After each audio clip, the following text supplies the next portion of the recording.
Good morning, everyone, and welcome to this meeting of council for the County of Perth, held on Thursday, January 11th, 2024.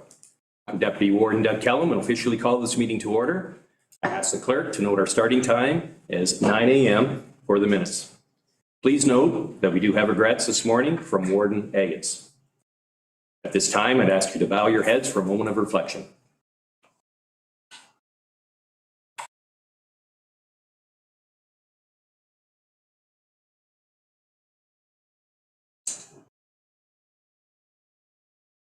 Thank you. Does anyone have any interest to declare the agenda at this time? See none, please note that you can declare any time throughout the meeting should it arise. Regarding item 5.1, we have the confirmation of the agenda. Are there any additions to today's agenda?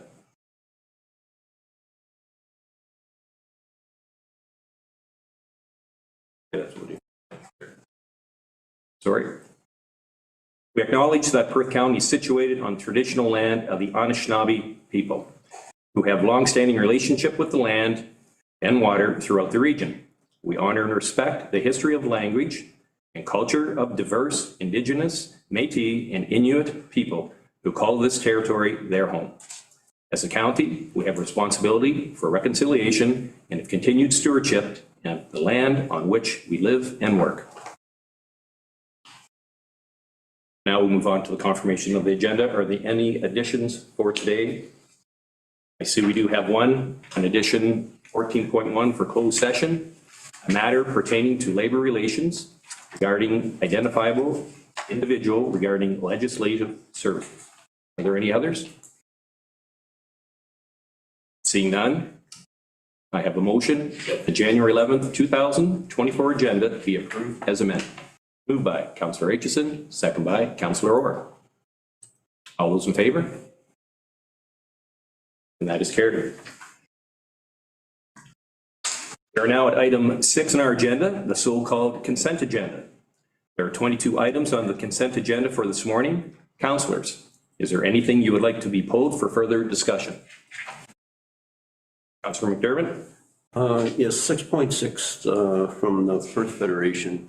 The battery energy storage systems. I just wondered if that had any effect at the county.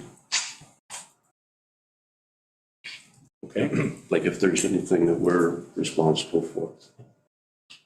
Through the ward, not that I'm aware of because it's all at the local level, but certainly we'll follow up on that if there's anything different. Okay. Councillor Trentowski? Through you, Deputy Warden Kellum, I also wanted to touch on 6.6. I was interested in receiving comments from county staff, in particular planning and emergency management, if they had any comments that they could provide, not at this meeting, but at an upcoming meeting. With planning, in how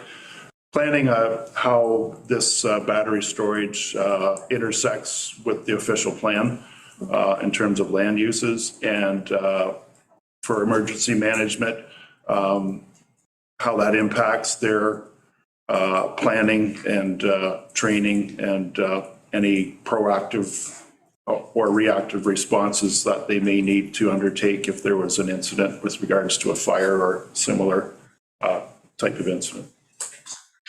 Certainly through the warden, we'll take that up with them. Bring that back. Okay, thank you. Anything else anyone would like to be pulled? Councillor Kaysenberg? Good morning, Deputy Warden. Thank you. I think we should have a look at the item from Chatham-Kent. That's item 6.15 on the agenda.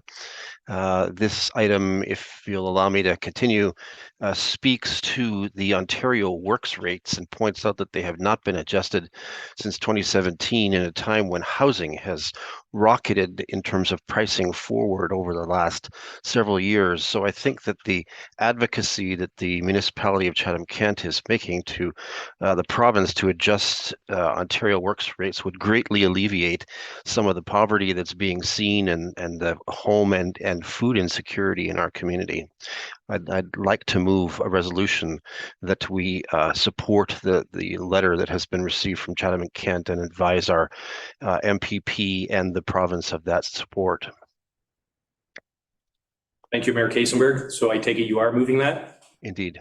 Yes, may I have a seconder? By Councillor McKenzie. All those in favor? And that is carried. Anyone else? Seeing none, I do have a motion that council receive the consent agenda, items 6.1 to 6.22, excluding 6.6 and 6.15, and approves the December 21st, 23 council minutes. Moved by Councillor Smith, second by Councillor McDermott. All those in favor? And that is carried.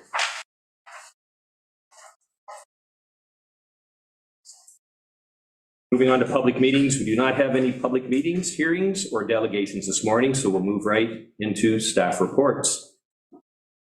Staff reports 8.1, a report from the CAO regarding the health and safety policy statement.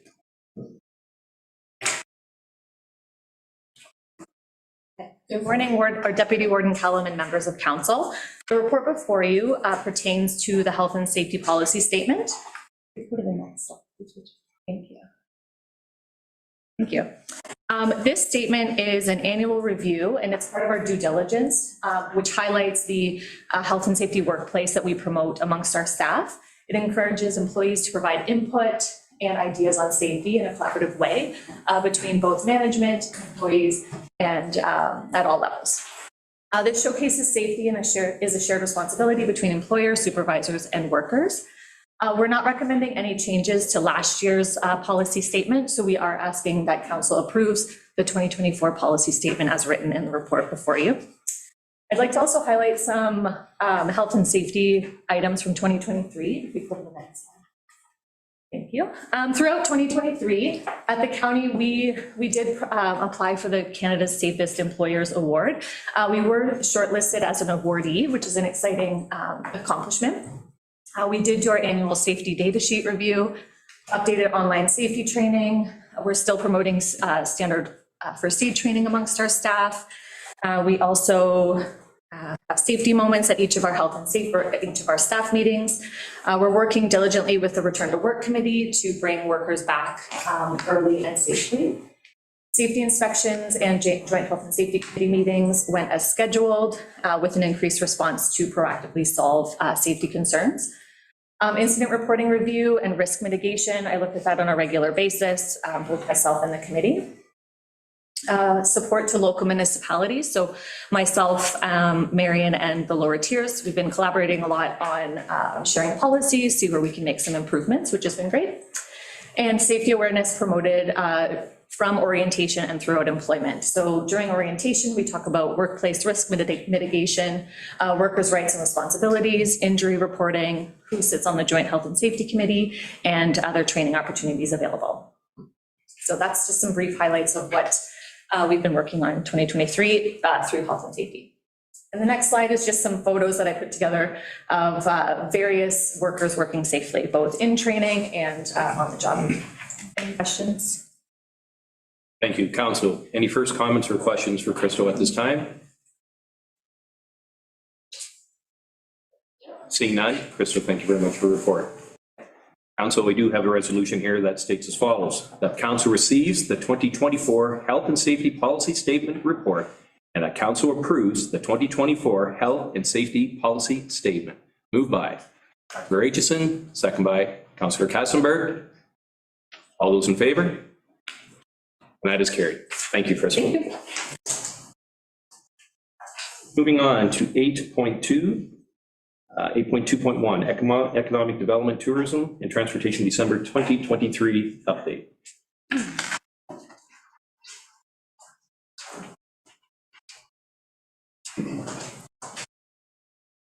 Morning and welcome.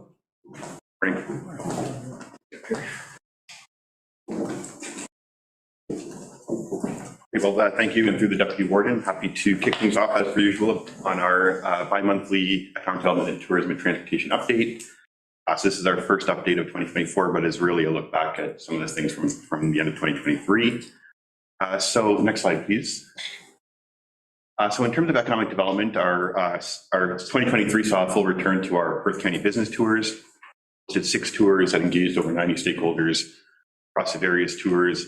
In November, I had a chance to visit Finright and a final tour, which was a great opportunity to find out about a North Perth business, and really, I think, was an eye-opener for some folks with the size and scale of a made in North Perth business that actually has an international reach. So just one example of the great businesses that were showcased, and look forward to sharing all the 2023 tours through the videos over the next little while as they're released, and also planning a full 2024 slate of tours. So these are great opportunities to showcase businesses, career opportunities, as well as make connections between business, community partners, and yourselves and government. So really great opportunity. Look forward to a successful 2024 season.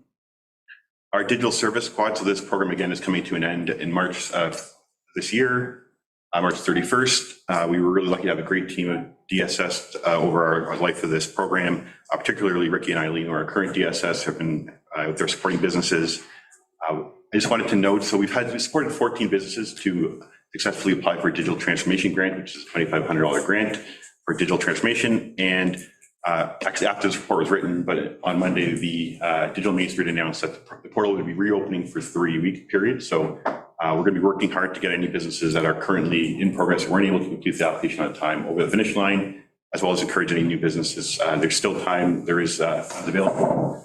Please do reach out. We can hopefully help a few more businesses access that fund. In terms of our workforce attraction employer toolkit, so we have over 107 businesses that have registered as users. And as we continue to refine that toolkit of resources for employee retention and attraction. And we did see a huge spike in users after we presented at the Futures Workforce Conference in Blue Mountain. So lots of interest, not only locally, but from across the province. So that's a great testament to that project. And our BRE Business Retention Expansion Survey, which is mailed out at during Q4, we received responses both online and through the mail. So I want to thank all the businesses who had a chance to fill out the survey for that, and look forward to following up with them now that they've input all the responses and providing the resources that they need to address their expansion or retention concerns. So that's going to be kind of first priority for 2024. I think that's it for me. I'll pass things over to Ashley Hunter. Next slide, please. So with 4 additions in 2023, Perth County's Discover More Adventures experiential tourism program now has 15 signature experiences. Throughout 2024, our focus will be on maintaining and enhancing these experiences, as well as adding select potential new signature experiences. With 6 additions in 2023, our Discover More Flavor Farm Gate Map program currently has 86 active listings.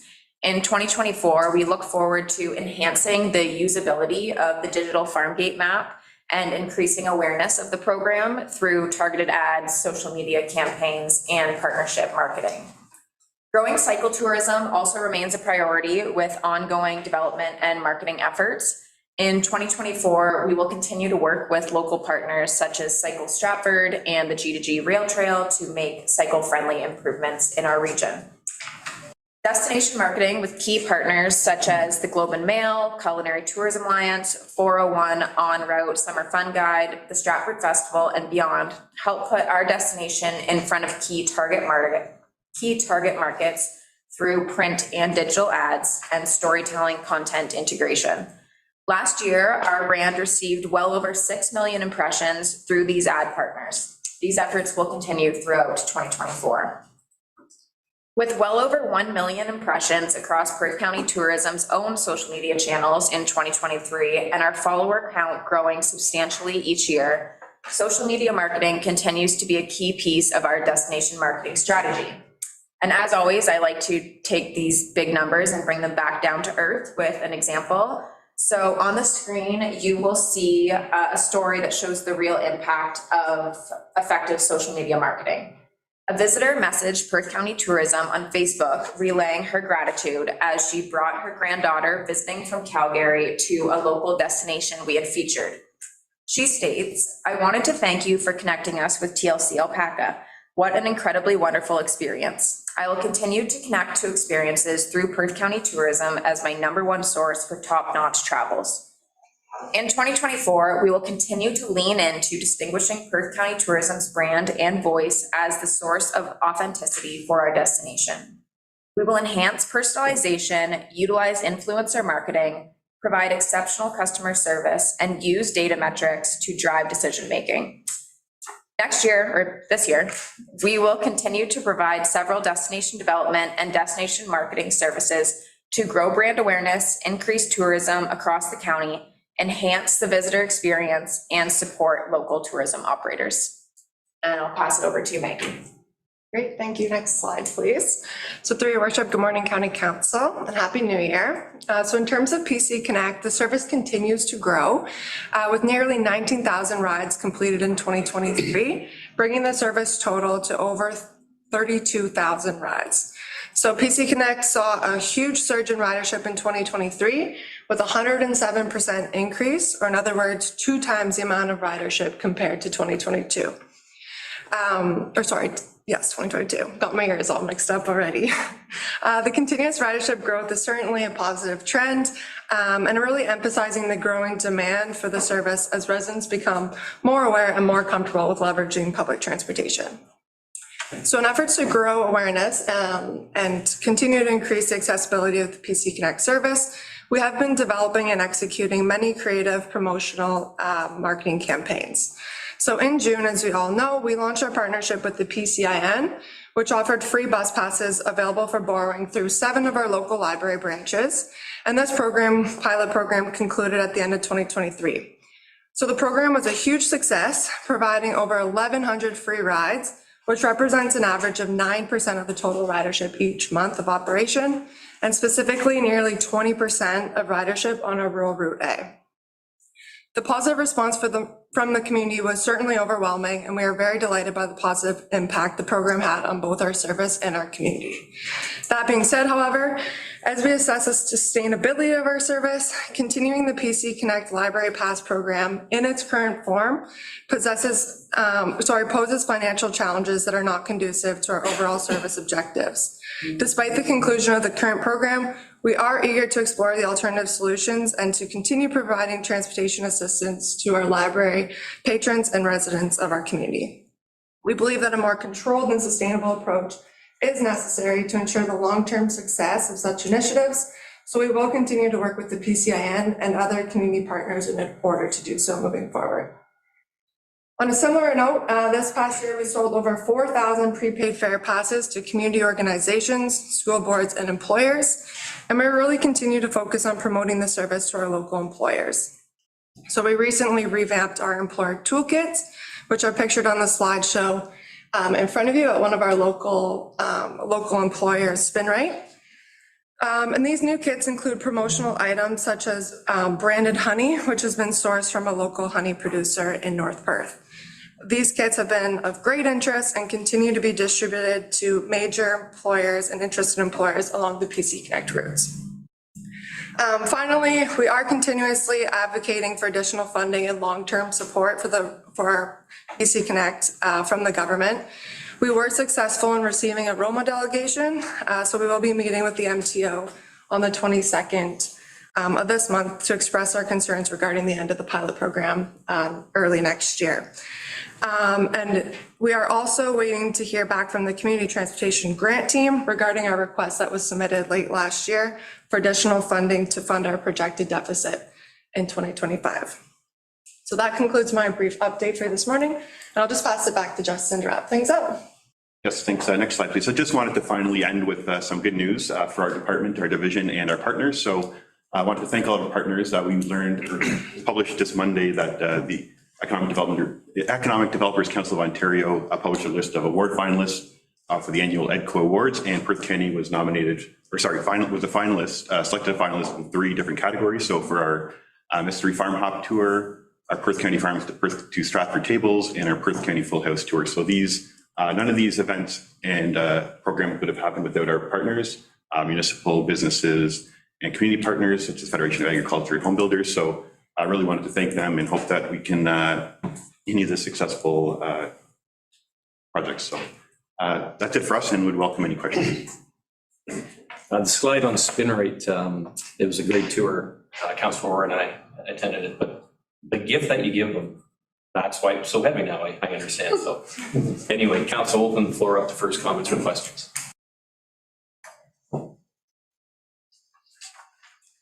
Seeing none, I do have read. Sorry, Councillor. So a little while ago, I read an email and there was some seed money put out for people wanting to start up tourism type business. Do we have anybody look into that through the county? Through the warden, I'd have to look into the specific funding application you're talking about.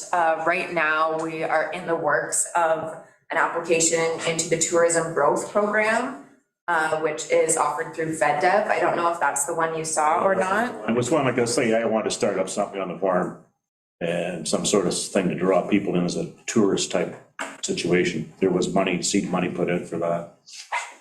Through the deputy warden. So there is a program, Starter Company Plus, that was launched. So that opened up applications beginning of January through January 17th. So that is through the Stratford Perth Center for Business. It's not tourism focused, so it's any business, new business looking to access the program, and it offers business mentorship, networking, some training, as well as a $5,000 grant to help with the business startup. So that program is open and available. We did post about that on our social media, and if there are businesses that are interested in new businesses, please reach out to us or directly to Stratford Perth Center for Business, so we can make sure you get your application in. I'm not sure if that's a program you're speaking of, but it's Sure, it is 100%, but I'll go back and look, see if I can find that email. I came a while ago. I get some emails, it'll take me a while to find it. Thank you. Anyone else? Seeing done, I do have a resolution that reads as follows. The council receives the Economic Development, Tourism and Transportation December 2023 update report. Moved by Kowski, second by Councillor McDermott. All those in favor? That is carried. Thank you for your report.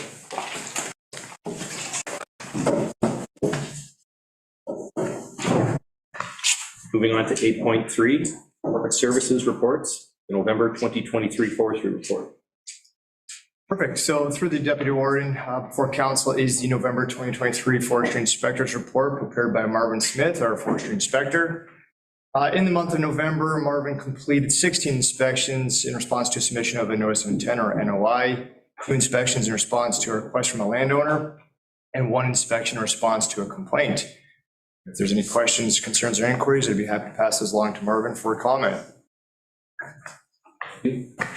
Council, questions, first comments? Seeing none, I do have a resolution that reads as follows.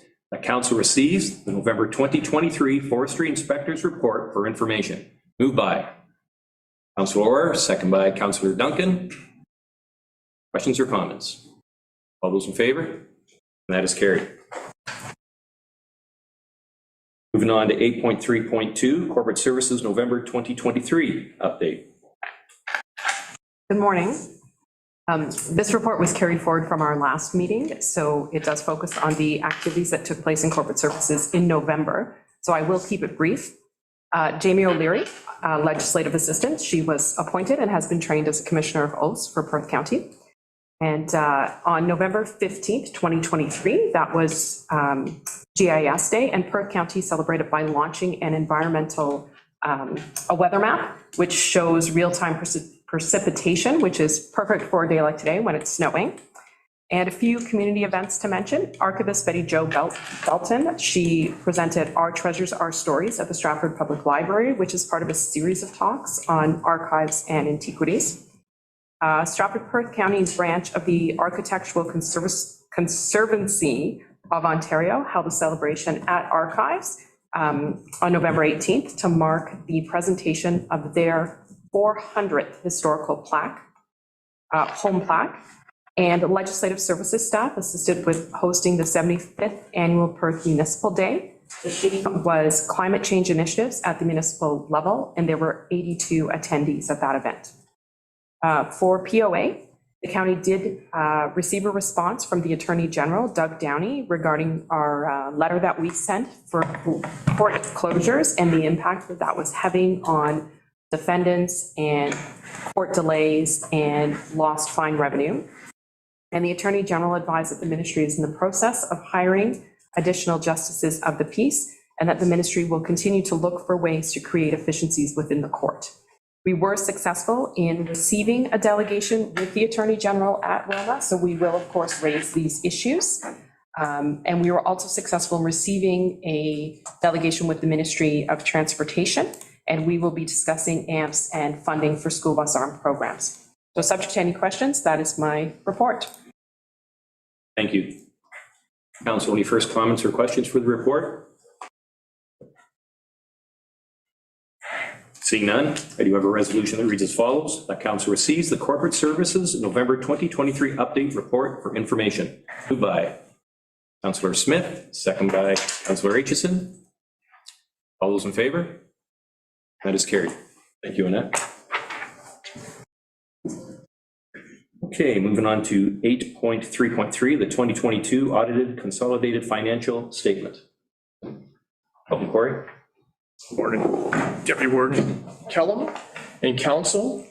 In front of you is the draft consolidated statements, which attached are the reflect the assets, liabilities, and net municipal position, the revenues, expenses of Perth County, as well as the proportionate share of the following organization and boards, which are controlled by Council.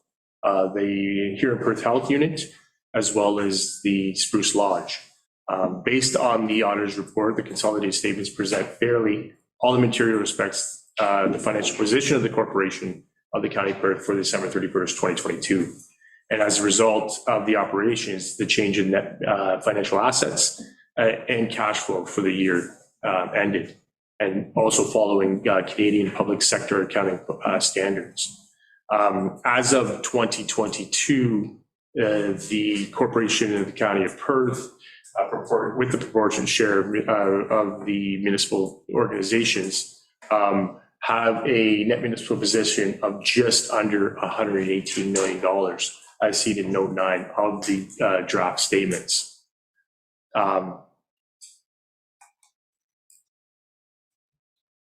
Overall, through the operations, we showed a surplus of about $2.6 million, which is identifying our increase to approximately just under $118 million. If there's any specific questions within the financial statements, I'll be happy to answer them. Thank you, Council. Any first comments or questions for Corey? Councillor McDermott? Yeah, Corey, on page 108, employee benefit liability, it shows that OMERS is in a deficit of 6.6 billion, but it looked like in 2021 it was 3.1 billion. So basically, have they doubled their deficit? Correct. So just out of curiosity, what part of that billions would we be responsible for? I'm not specific on the percentage of those billions, but it reflective of the downward trend in the market. And they're working towards of trying to close that deficit and ensure that we are having a benefit plan for our retirees to ensure that they have money to provide that defined benefit that they're entitled to. Did they have to raise our reductions that we put in for the employees? Did they have to more in? No, the rates have remained the same as previous years. So they've over the past 5, I think the rates have remained the same as they have for contributions. Okay, thank you. Councillor Aitchison? Just for a little Councilor McDermott comment. So in 2010, after the 08-09 financial debacle, they had a similar or worse problem. Contributions from all the entities using OMERS as a pension fund were doubled basically in 2010, and then the employees of those entities also had to pay far more. That's probably what's going to eventually happen here. I'm just a little surprised they would have some investments in things that were somewhat more iffy when there was so much market uncertainty, put it that way. I think I would call that management. But that happened in 08-09 to a degree, but the markets were far more hammered then.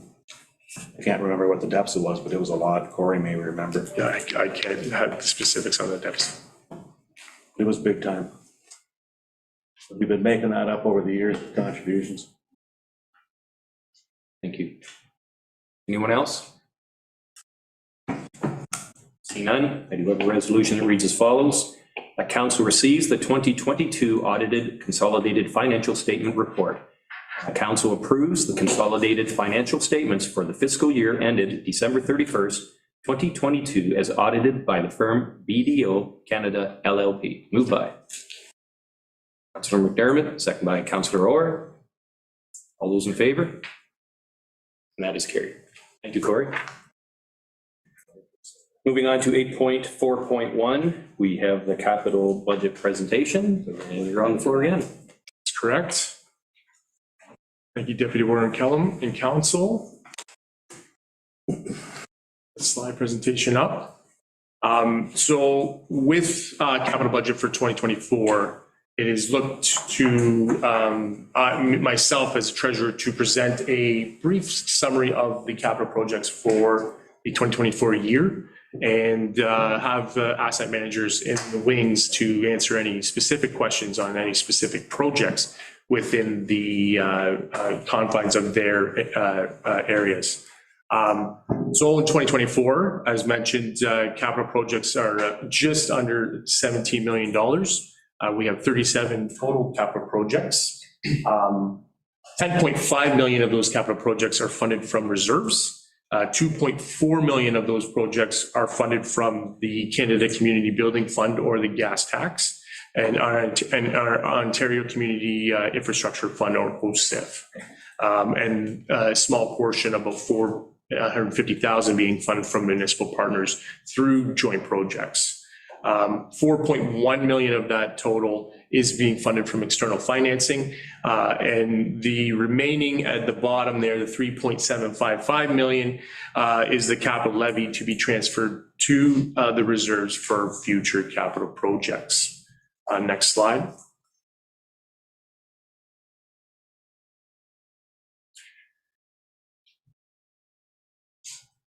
This represents the capital reserve funds and the continuity of those reserve funds. As noted, 3.755 is going to be re-entered into the reserves.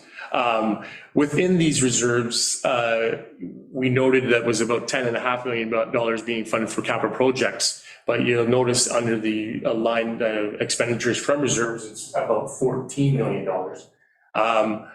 There are other items that get funded through the operations that come from the capital reserves. Some of those items are our capital roads maintenance program, and about $534,000 is to help with preservation of roads as well as crack sealing. And then we also have our financing principal payments coming out of the facility reserve, and about $620,000 to pay off principal. And then some smaller amounts, about $20,000 that we do have for a fleet lease and a anticipated replacement of our mobile phone assets, about $15,000 coming from these reserves. The return that we're anticipating on these reserves is forecasted to be about 4%. To note on this slide as well, we're about $9.7 million in reserves at the beginning of this fiscal year. We're anticipating to draw that down to about 4.2. And to highlight, the medical equipment reserve and the fleet reserve are essentially in a small deficit balance. Essentially what this would say is that other reserves are funding that component of those. With the increased costs of our fleet vehicles, we're noting that we're changing rates to help with the contributions to the fleet reserve, but the change in rates have been drawing down our reserve balance in the fleet area and noting about $100,000 in deficit. The medical equipment reserve is in a slight deficit as well. It's in relation to our complete replacement of our defibrillators, which is a significant cost in a particular year. Next slide.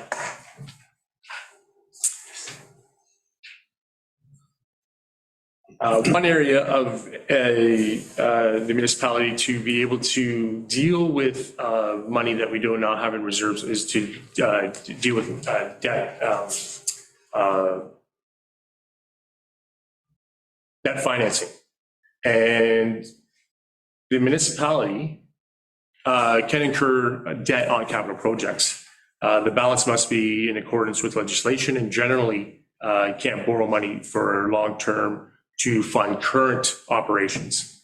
The framework assists the municipality to maintain their long-term financial health while maintaining our public service. So within this slide, the annual repayment limit for the municipality, historically, we haven't incurred debt, but over the past few years, we've incurred debt on our facilities and some of the facilities that we have on the go, such as the replacement or the connecting link addition. We're anticipating that amount to increase into 2024. We only use about 3.64% of our total 25% allotted. This valley is still in a good position with relation to debt financing. Next slide. Based on the table here, the proposed $5.4 million to increase the debt level for the municipality related to the connecting link will increase our 3.64% to 5.33%. And it'll increase our interest and principal payments about to $1.2 million. We still have a remaining $4.5 million to utilize if needed. Next slide.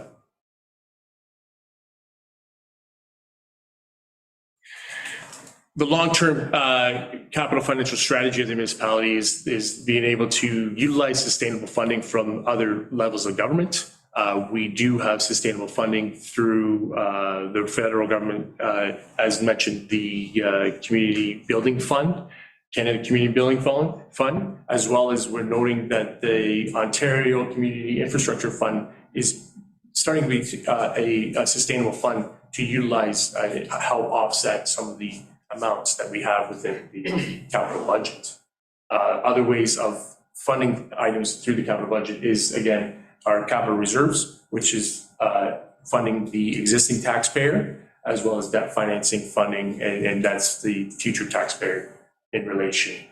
We also have to deal with our investment strategy, which over the past year hasn't seen a significant return of our investments, as a following report will come in relation to our investments. Next slide. So first off, we'll deal with technology services. And in relation to technology services, it houses all of our assets in relation to the, next slide, sorry, of the municipality in relation to technology. The first one being our fire radio equipment. It's been noted in the capital budget about $80,000. Radio and communication equipment will be purchased to complete the system upgrade that began in 2023. All projects will be completed in collaboration with local support providers and the fire chiefs to ensure that all the new equipment and system changes will meet everyone's needs and now and into the future. Next item is network equipment. Categories of the planned replacements in network equipment will be network switches, attendance time clock and video projection devices for paramedic services, a microfilm scanner for Stratford Perth Archives, and audio recording equipment for court services, and totaling about $91,000. We do have some small replacements of our printers located at paramedic bases due to the life of those printers. Next slide. And $3K being the cost estimated. Software licensing, Windows Server client and system access licenses will be upgraded to current operation systems versions required to remain legal and compliant, and a total of about $29,000 in relation to our software licenses. In our server replacements, a new server will be purchased to deal with our, again, the life of the asset coming past expiring. And then your EMS top book replacements is about $54,000. And that is our rugged laptops that we have in the field for paramedics, will be purchased to replace the ones that are at end of life. And paramedic services fleet of rugged laptops have grown with the introduction of the mobile integrated health program and new requirements for additional laptops in those ambulances. And some of these costs will be covered by the integrated or community paramedicine program. And then finally, the last item would be workstation replacements, about $15,000. And these relate to desktop computers that have, again, end of life and to deal with changing in staff requirements. The total for computer system capital work is about $290,000. Next slide. We'll move on to public works. Next slide. And within public works, we have 3 bridge rehabilitation projects and 2 culvert replacement projects. The first one being the northeast drain. The cost of that is $630,000. This drain is located on Perth Line 44, Road 160, and Highway 23.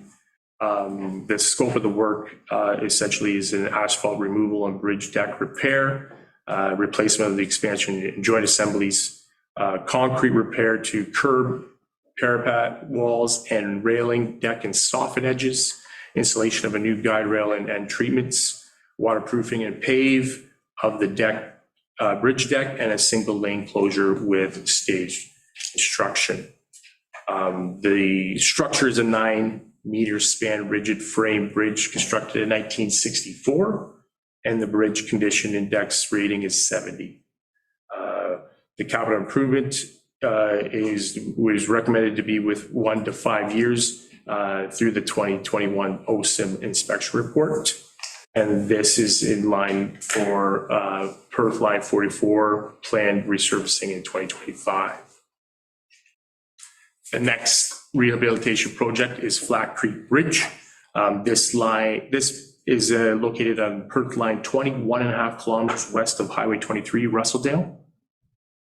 This is an asphalt removal and bridge deck repair, replacement of expansion joints assemblies, concrete patch repairs to deck top soffit, wing wall barriers, waterproofing and paved bridge deck, shoulder improvements, removal and replacement of guide rails, single lane closures, and stage construction. This is a 12.2 span rigid frame concrete bridge structure, skewed line spanning Flat Creek, and the bridge condition rating is 66, and the capital improvement rehabilitation recommendations within 6 to 10 time frame within the 2021 OSIM inspection reports. Perth Line 20 is planned for reconstruction in 2024, and the rehabilitation project will be included in the general road reconstruction contract. The last rehabilitation project is Wiki Bridge. This is located on Perth Road 135, south of Perth Line 36. The asphalt removal, the scope is asphalt removal and bridge deck repair, replacement expansion and joint assemblies, concrete patch repair and deck top, soffit, wing walls and barriers, waterproof and paved bridge deck, shoulder improvements, removal and replacement of guide rails, single lane closures and stage construction as well. This is a 14.3 span rigid frame concrete bridge structure. The bridge condition index is 54, and it's recommended to have work done between 6 to 10 year time frame throughout the OSIM inspection report. We'll move on to the culvert replacements. The first replacement is the Quinlan Road. This is a boundary road on Perth Line 36 with the city of Stratford. This will be a removal and replacement of the existing concrete culvert structure, and the replacement is proposed as a precast box culvert with slightly larger openings that exist than the existing structure. The existing structure condition, this is a 5.5 span opening footing concrete culvert, and the existing, the north end of the deck is badly cracked and delaminated, and the cracking continues towards the center line of the structure. The capital project is subject to the boundary road agreement with the city of Stratford. The amount being budgeted for under the project represents Perth County's contribution of about $1 million. $1 million of the project, of $500,000 would be Perth County's component. The last replacement items are replacement of very small diameter culverts under greater than 3 meters. Replacement of small diameter road crossing culverts which spans less than 3 meters, which are not identified in the OSIN inspection reports. Small diameter culverts replacement which are typically completed through use of internal staff and equipment completed by specific contracted equipment and material services. Smaller diameter culverts replacements are prioritized and scheduled for replacement based on routine condition inspections completed by internal staff.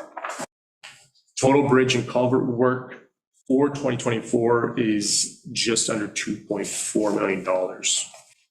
Next slide. We'll move on to roads. Within roads, we have 3 road reconstructions, 1 road resurfacing, and 1 intersection improvement project. The first project being Perth Line 44. It is a 10-kilometer rural cross-section. This will be a cold in place recycle with a hot mix asphalt resurface. The culvert and flood pipe removal and replacements along the road, roadside tree removal, granular shouldering placement, and roadside drainage improvements. Rolling lane closures during construction. The condition of the road, the current 8ADT or traffic count, approximately about 1,500 vehicles per day. Reconstructed in the mid-1990s. It's 30 years old, so we got some life out of this road. Has performed exceptionally well. The road is in poor condition as a result of wheel path fatigue, cracking, reveling, pavement edging, cracking, and brakes. Current condition is poor to very poor based on the last roads needs study. PCI rating is ranged between 23 to 39. Perth Line 44 in its entirety is approximately 28 kilometers in length, extending from Road 119 to Perth Road 180 at the Huron County boundary. Its condition is much the same throughout the project. Represents a 2-year plan to reconstruct the road's entirety over a construction of 3-year period. The next one is Perth Line 20. This is 4.75 kilometers. From Highway 23 Russellville to Road 170. Again, a cold in place recycle with widening asphalts to match previous reconstructed sections. And a hot mix asphalt resurface. Roadside tree removal, granular shoulder replacement, and roadside drainage improvements. The traffic count is approximately 3,600 vehicles per day. Road section has not been reconstructed since it's been downloaded from the province in the 1990s. In the mid-2000s, Huron County reconstructed Perth Line 20. Which was here on Road 83, immediately west of this project's limits. During the reconstruction, the platform width was increased to approximately 7.65, and the reason why this would match that increased road widening. Pavement condition rating is from 44 to 49. Existing surface deficiencies include moderate severity of longitudinal cracking, transverse cracking, and wheel track rutting. Frequent pavement edge breaks and cracking also along the existing through the project limit. The width of the existing asphalt is deficient throughout the project. So that is a $1.15 million project. The next one is Perth Road 101. which in conjunction with the intersection improvements. Perth Road 101 or Oxford Road 24 from Tavistock limits to west of Road 101A is 8 kilometers of boundary road reconstruction project being led by Oxford County. Again, it's a cold in place recycle with a hot mix asphalt resurface. This is a boundary road between Oxford and Perth County, subject to boundary road agreement. The traffic count is approximately 6,500 vehicles per day, last reconstructed in 2005. Cross culverts were replaced in 2022. The road is in poor condition as a result of wheel path fatigue, longitudinal and lateral cracking, reveling, pavement edge cracking and breaks. The current overall condition is poor to very poor with a PCI of 20 to 25. The last road reconstruction is Perth Line 86.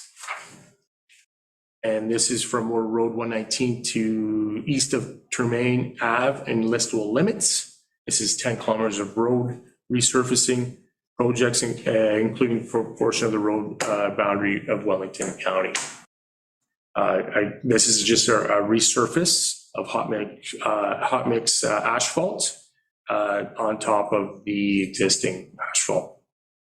The traffic count is approximately 10,000 vehicles per day, reconstructed in 2008. The culvert structure was replaced. Culvert structures within the construction limits were replaced in 2023. The road is structurally sound, however, areas of transverse and longitudinal cracking exist routinely throughout. The majority of the cracking and distresses appear to be top down rather than structural.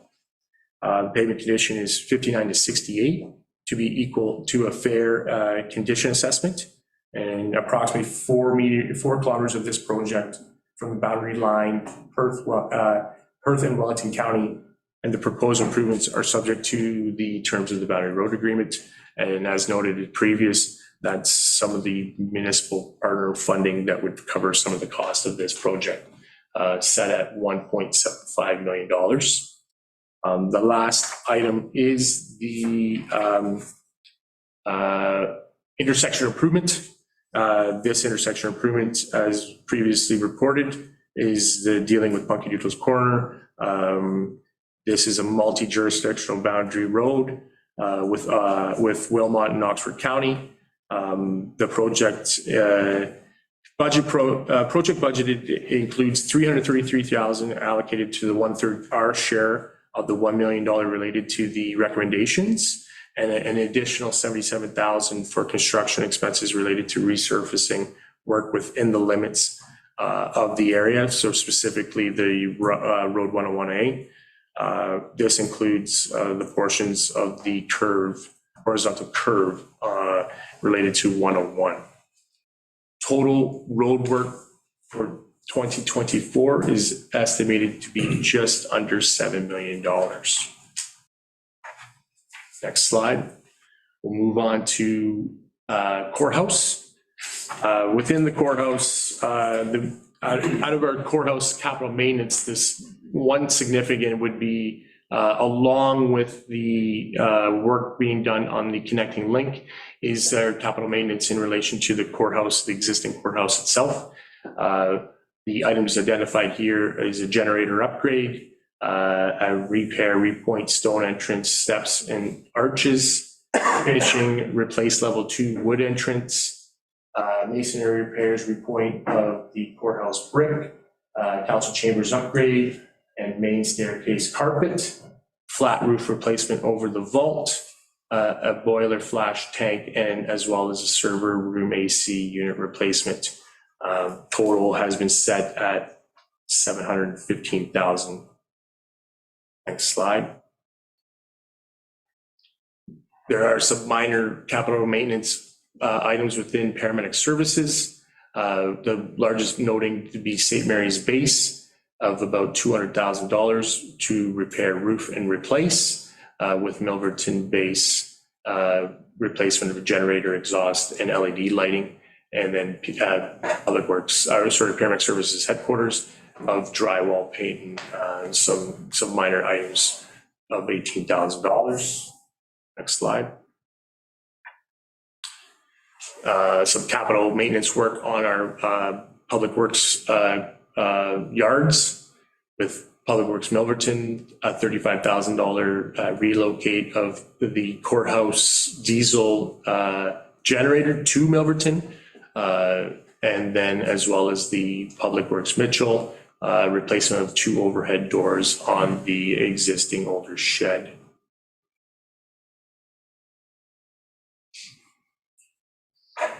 Next slide. This is the major project moving into 2024. This is the continuation of the renovation of 1 and 5 Huron, the connecting link. $4.1 million has been set to budget for the remaining project costs. The date of completion to be November 2024. Next slide. We do have some fleet asset replacements in our 2024 capital budget. The ones identified, we do have a triaxle cab and chassis combination plow noted, about $440,000 to be replaced, as well as a 3/4 ton pickup, about $80,000. And with some minor replacement of a sweeper attachment for the loader, as well as a 2-way radio system replacement, again, $60,000 and $30,000 respectively. Next slide. Within paramedic services, 3 vehicles are already been approved in the by council. With the early purchase strategy to help with these delays in achieving and receiving ambulances. The regular replacement fleet is noted to be about 3 new ambulances for 2024 at an estimated cost of $841,000. Total fleet purchases for 2024 is approximately $1.45 million. And then close up, we'll speak, next slide, we'll speak on paramedic equipment. First item being the simulation equipment. This is to continue to increase clinical excellence with simulation. 2024 includes the addition of a training mannequin at a cost of approximately $8,000. Next slide. Small medical equipment is required to be replaced annually due to end-of-life wear and tear and breakage. 2024 paramedics have allocated about $16,000 for these type of replacements, with the remaining $54,000 being to replace the entire set of equipment bags for the service, totaling $70,000. This is the final year of, as well as the conversion of our power load stretcher systems. The fleet to the new power load system will be moved and finally close out all power loads for all our ambulances. And the cost for this final amount is $67,500. This is a significant benefit to our employees as well as patients with the power load. Next slide. We have one project in relation to replacing our automatic external defibrillators devices due to life expiry and a cost of about $68,000. The major project for public paramedic services is the replacement of the monitor defibrillators. There's about 16 units. This completed replacement of equipment allows for new updates and features when bringing on new defibrillators and stay consistent with provide patient care. Estimated cost for this is $670,000. And along with those replacement of defibrillators, stands would be required at an estimated cost of $15,000. So overall, the Perth County capital budget is just under $17 million in projects. And if you go to the next slide, if there's any questions, again, asset managers would be here to answer any specifics on the items that were presented. Thank you, Corey. Councillors, open the floor up to first comments or questions. Just a couple questions. I should know the answer to some of them, but I don't. The Power Lloyd, Yep. 67,000. Is that one, two? Two, yeah, okay. That was what I wasn't sure of, how many we were getting for that, so that's two. For the deputy. That would be three. Yeah. Three, okay, all right. It's getting better all the time. Sure can't get more permanent. The Quinlan Road, and I'm assuming that the partners, City of Stratford, knows that this is going to happen.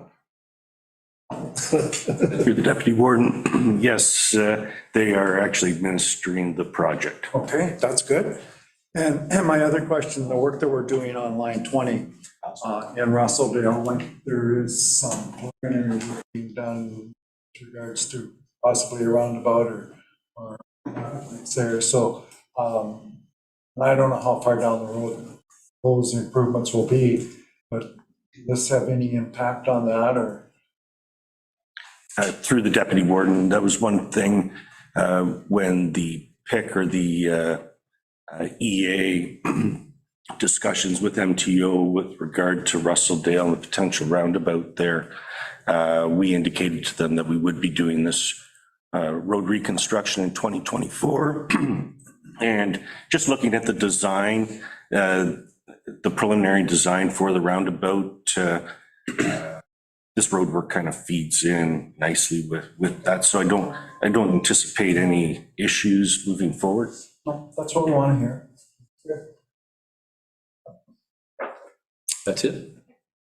Councilor Moore. Just in regard to the reserve budget for the two that are in the negative, what are we doing to deal with that?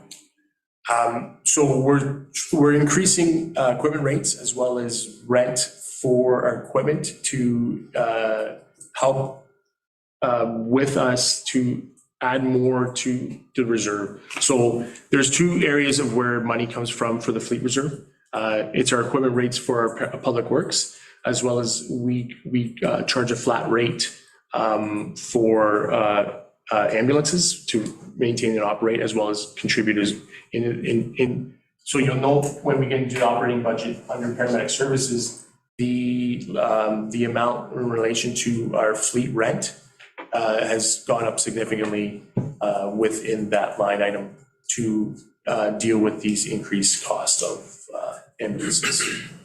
That's going to go into reserve. Correct. Councillor Kaysenberg. Thank you. It's a really simple question, I think. Can you just remind us in terms of scope of total spend on capital projects, a comparison between the current year projections and what is shown in this draft budget versus the last year or two? So it's very comparable to last year. We had about a $15 million capital budget. Again, there has been some delays with what was within the capital budget significantly in relation to the connecting link. So some of that is a carryover to 2024 capital from the 2023. And we're looking to spend about 11 million in 2023 in relation to capital. And so it is comparable only on the outset of the debt financing in relation to the connecting link project. Thank you, Deputy Warden. If I can ask, given that there's carryover from some projects in 2023 to 2024, as I understood what your previous comments, are there any concerns whatsoever about staff capacity to execute the draft plan for 2024? What I received from the direction of the asset managers, that's, they feel the capacity is there to ensure that the program that we have is done and is able to be completed by the end of year. The only item that we would have is the contract in relation to the connecting link and any future delays that we might have in relation to the renovation to 1 and 5 Huron. Go ahead. Through the deputy warden, maybe I might just be able to add to that as it pertains to some of the projects with the courthouse capital maintenance program. So there's a number of items that we've been carrying over for a year or 2 here just because of the construction work that's been going on in the courthouse. Number one, the elevator, and then number two, our connecting link and 5 Huron Reno projects. So some of you who may have been to the courthouse recently may have noticed that our main entrances on the front there with the wood doors and the stone steps, they're in tough shape. And so these are projects that we need to be undertaking, and we continue to put them in the budget and carry them over from year to year. And when the timing is correct and, we'll get some of these projects done, these are projects that are going to be coming forward. Some of these that are budgeted in 2024 are carried over from 2023 and may not be done in 2024 just as a result of our ongoing projects. So we keep them in the budget, we keep them carried over because they need to be done, and just the timing of the project on when we're going to get it done. Anyone else? Councilor Aitchison? Overall, I haven't got a big problem with that budget, but I was looking at some of your estimated costs. So the new generator at the courthouse, we're going with a far bigger one? Through the deputy warden, yes, that generator is upsized. That generator will also provide backup power to the renovated area at 5 Huron and the connecting link as well. And it's going to be a gas or diesel? It's planned to be natural gas. So the one that's there now is? Diesel. Okay. That's what I was thinking, but I just didn't remember for sure. So we're going to, again, through the deputy warden, we're going to be taking that diesel generator and moving it to Milverton Public Works where we don't have generator backup at that location. I just looked at the overall cost and I thought, gosh, that seems high for a generator at 500,000.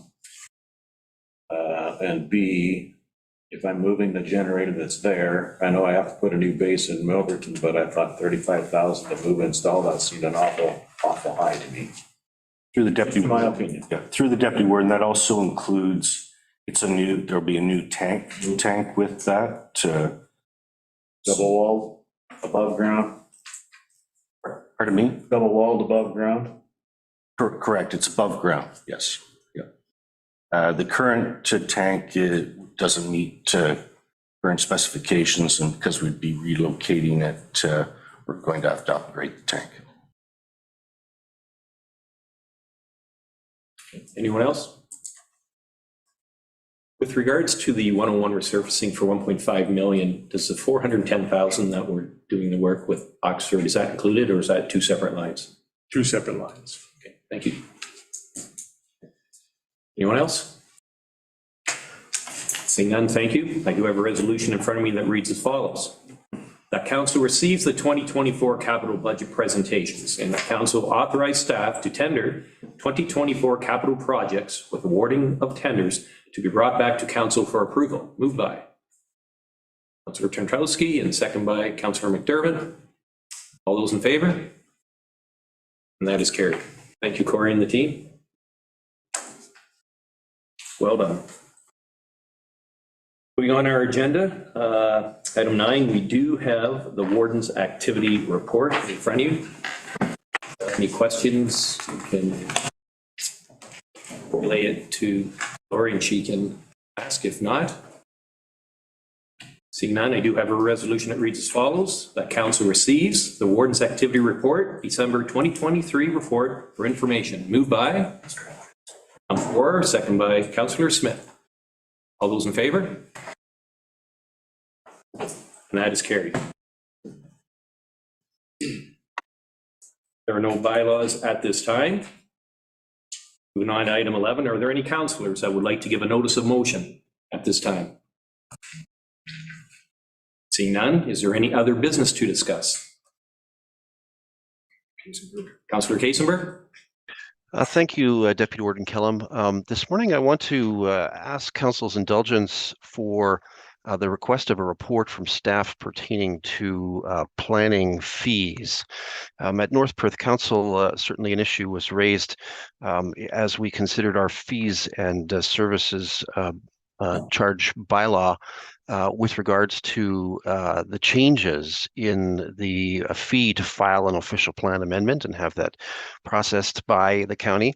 The comments at our council included questions pertaining to the intensity of work, and notions were raised that there are some types of OPAs that are less intensive. They're more housekeeping kind of things than others which have more controversy. And so the request, which I'm echoing essentially from the North Perth Council table, is to ask staff for a report about whether there does indeed seem to be a split in time spent and commitment of corporate resources for different types of OPAs.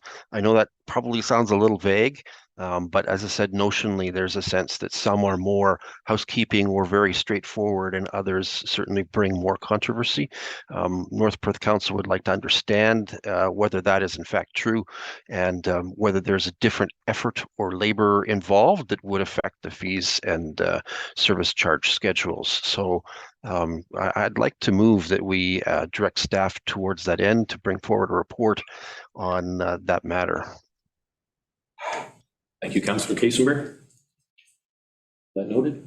Do we need a motion on that? Or? Yeah, he's moved it. He's moved it. So you need a seconder. Can I have a seconder, please? By Councillor McDermott. All those in favor? And that is carried. Thank you, Councillor Kasenberg. Okay. Number 13, are there any announcements from any of you that benefit the county of Perth? Seeing none, we do have a closed session meeting to discuss 3 matters that reads as follows. The Perth County Council moved into closed session at approximately 10:12 a.m. in accordance with Section 239 of the Municipal Act SO 2001 C25 as amended to consider matter pertaining to negotiations, labor relations, CAO. Matter pertaining to labor relations, identifiable individual, CAO. Matter pertaining to labor relations, identifiable individual, verbal, legislative services. Moved by Councillor McDermott, second by Councillor Orr. All those in favor? And that is carried. Just take a short break here.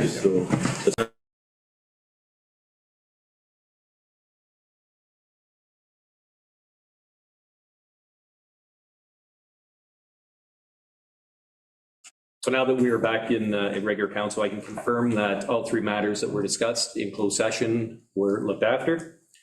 So that being said, councillors, we have completed the business of today's meeting and have the confirmatory bylaw that follows.